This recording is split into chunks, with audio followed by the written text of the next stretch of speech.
pagsapit po ng inyong kaarawan. Kapatid na Eduardo V. Manalo, ang aming pong tagapamahalang pangkalahatan.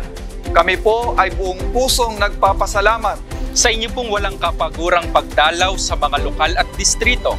Sa inyo pong patuloy na paggabay sa aming ginagawang paglilingkod. Sa inyo pong walang patid na paglingap at pagmamalasakit sa mga kapatid. Sa inyo pong walang sawang pagtuturo ng mga salita ng Panginoong Diyos sa amin. At higit po sa lahat, sa inyong pagmamahal sa buong iglesia. Ang amin pong hiling sa ating Panginoong Diyos, Nawa, pagkalooban pa po kayo na mahabang buhay at lakas. Biyaya po kayo sa kapakanan ng buong iglesia. Kayo po ang aming inspirasyon.